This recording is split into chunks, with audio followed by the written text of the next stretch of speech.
I want to try something new today to see if I can get a really neat finish on this mould that I purchased. This is a carousel horse mould. I saw it on the internet and I thought I've just got to have that. But I want these to be really a chrome finish. Now, using chrome powders, I love them, but they don't work as well if you mix them with alcohol as I do when I paint on my mica powders, because you need to be able to brush these and burnish them out. So what I thought I'd try was sealing all this off before I go ahead and paint on my chrome powders to keep it nice and clean. I'm going to use the brush on silicone for this, because this brush on silicone is a different type of silicone. It isn't the same as the one on the mould, so it will pour off that mould really easily. I don't need to mix up much at a time. There we go. So that should be enough for me to do. And it doesn't take long to mix. I'll only mix this for about 45 seconds, this small amount. And if this works, I think it's going to be a real game changer of masking things off, because normal masking fluid doesn't work very well on silicone molds. What I'm doing is going round, and I'm using the stick to put it on with because it will find its own level and go nice and smooth on here.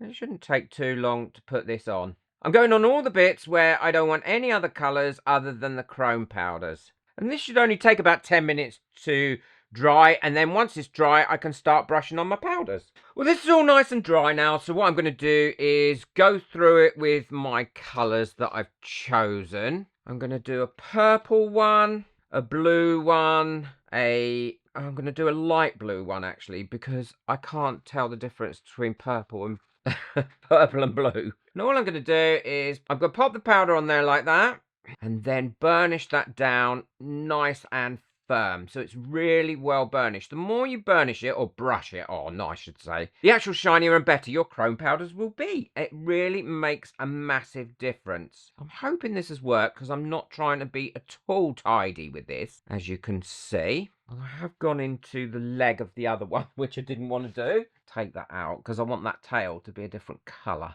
So next one is going to be pink. And again, burnishing that down really firmly. And then I'll go round, I'll do the other 4 horses, and then I'll show you what I'm going to do next. And we can see if this is going to work. Well, that's all on there now. So what I'm going to do is remove the silicone. And as you can see, it peels off nice and easy. Might have been easier if I'd have put 2 coats of this on, because then it would have been slightly thicker, but I don't think it needed it. And as you can see, that has given a really nice, neat finish to those horses, and they're lovely and clean. So what I'm going to do now is put some black mica powder into the poles. Actually, should I do them in black? No, I think I'm going to do them in these chameleon flakes. What I'm going to do is mix some of the silicone up again and put either side of these posts and either side of these strips here, and then I'm going to use some chameleon flakes, and I'll show you what that looks like. So I've got my chameleon flakes on there now, and as you can see, as always, I've made a real mess putting them on. So let's hope this has worked really well. Oh, and it has. Look how nice and neat that is, getting rid of all the overspill. It is a little more time consuming, but if you want a nice neat job, then that's definitely the way to go. I think that has done that lovely. So what I'm going to do now is finish this off, and then I'll show you how I turn it right the way out without making too much mess as well. Well, so far that's looking really neat. That's the neatest I've ever done it. Now what I'm going to do is finish this off the same way as I've done the inside of the lid, and that's by using the holographic silver. Now, my only concern is for this is if I've used any of this actual silicone and I've not found it and I've left it on when I go to cast this, because I think that might ruin it, but we will see. And if that is the case, then I know in the future I need to put it on a little bit thicker or do 2 coats of it to ensure that it's easier to get off. I love this mould. I hope it gives a really nice finish. You never really know until you've done your first casting in it.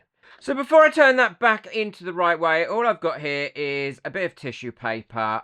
I'm gently wrapping that around there like that, and that allows me to be able to turn that inside back out the right way without getting any contamination from the outside bit onto the inside bit. It does make a difference. So I'm going to be using the T-Expert Crystal Clear resin for this. I know it'll work well in both these size molds. I'm going to warm my resin up first before I go ahead and mix it, because I want a really nice even mix. Put my little plastic caps on so no condensation gets in there, and then I'm going to pop these in for about 10 minutes once that gets to temperature, and it will tell me once that gets to temperature here, and then they should be perfect for what I want to use them for. I've got my resin mixed up now, and what I'm going to do is add some white pigment powder to this. The reason is that the chrome powders and the mica powders and the chameleon powders, if you've got a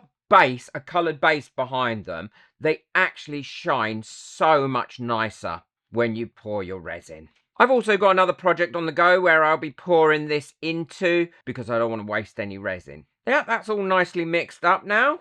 Pour a bit into there first, and then give that tip a bit of a squidgy widgy.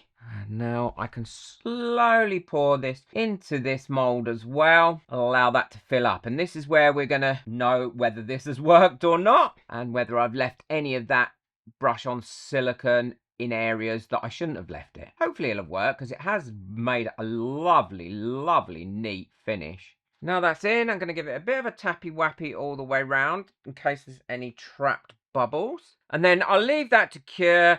Once it's been sitting here about 5 or 10 minutes, I will go over it with a long neck lighter, and then we can see it when it's all cured. Well, these are all lovely and cured now, so I can take these out. Let's take this one out first, which is the lid.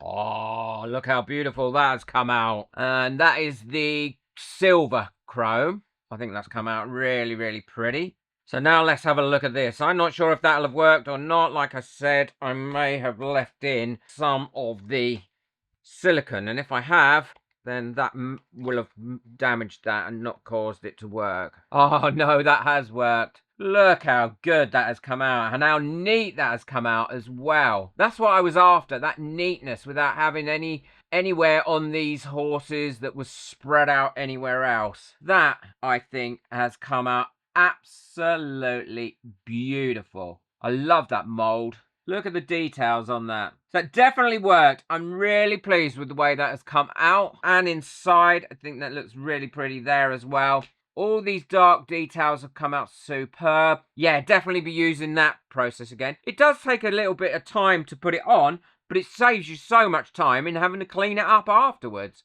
if you want the details on that. So pretty. Love it. Great little pot. Ideal. Now, we'll link everything that I've used, including this mould. I can't remember where I got this from, in the description below. So if you want to get hold of it, then click the description below, and you find that by going under the video, clicking on more, and then that'll open up the description. I'll link the video as well if you want to learn how to put your mica powders on by turning them into a little bit of paint and painting them on. That came out brilliantly. I'll link that at the end of here, up here now. Boom that like button, hit that subscribe button, but most of all, enjoy your resin. Take care. Bye.